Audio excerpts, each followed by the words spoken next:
Dans un plaidoyer présenté devant la presse pour l'autosuffisance alimentaire en République démocratique du Congo, la revanche du sol sur les sous-sols prônée par le président de la République est-elle un mythe ou une réalité, un impératif social ou une priorité économique?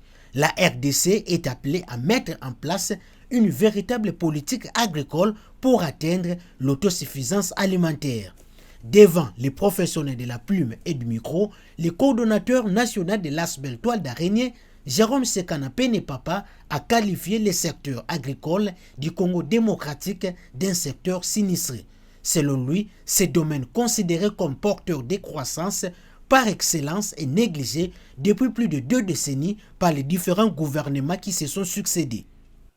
Au-delà d'être le pays le plus riche du monde en termes de ressources naturelles, mais nous avons 120 millions d'hectares de terres arables et irrigables. Il faut avoir une politique agricole qui peut permettre à la République démocratique du Congo d'atteindre ce qu'on appelle l'autosuffisance alimentaire.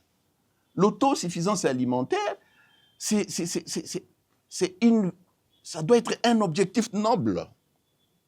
D'autant plus que ça va de pair avec l'indépendance alimentaire. Et l'indépendance alimentaire, en d'autres termes, c'est l'indépendance du ventre. Cette indépendance passe avant toutes les autres indépendances. Le coordonnateur national de l'Asbel Toile d'Araignée a plaidé pour l'octroi des avantages et allègements fiscaux aux entreprises du secteur agricole pour une réelle autosuffisance alimentaire et une indépendance du ventre. Ce code agricole-là a été voté et promulgué, mais on n'a jamais pris les arrêtés d'exécution. 11 ans après. Chers compatriotes, chers confrères, qu'est-ce que nous voulons alors? On dote les pays d'un code agricole. On dit, bon, ça va, nous allons maintenant nous comporter comme un pays civilisé,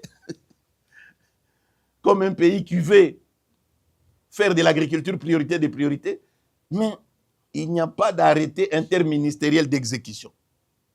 Comme si cela ne suffisait pas, on vient appliquer les SMIC. Donc les SMIC ici, c'est la goutte d'eau qui fait déborder les vases. Les SMIC ici, c'est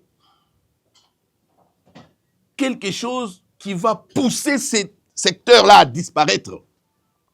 On constate que dans ces secteurs où vous avez une prise en charge sociale telle que je venais de vous décrire, on vient maintenant appliquer le SMIC qui aurait dû être appliqué seulement dans une partie du pays, dans une catégorie d'opérateurs économiques, et on généralise jusque-là.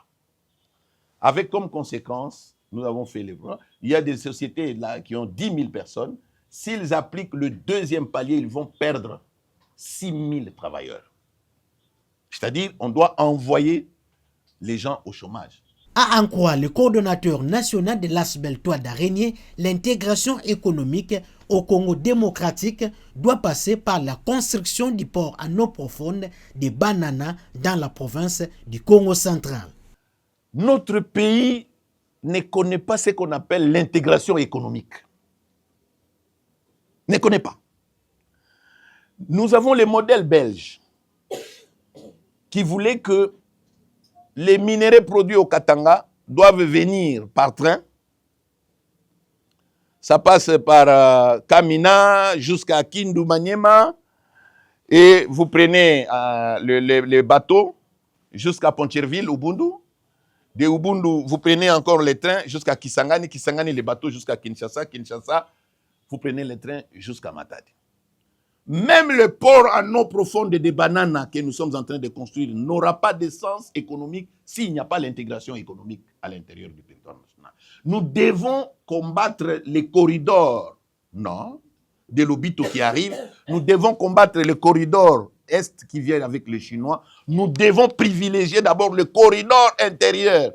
Et le corridor intérieur passe par le majestueux fleuve Congo qui est notre boulevard flottant.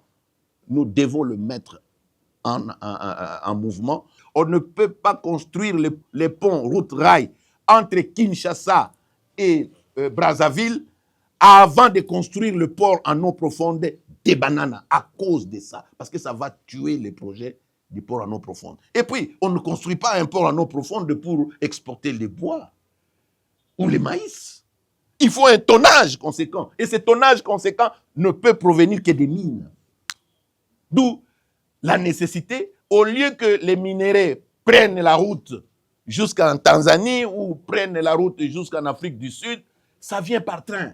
Et quand les trains de la SNCC circulent normalement, tous les villages, toutes les agglomérations le long du chemin de fer retrouvent une vie économique.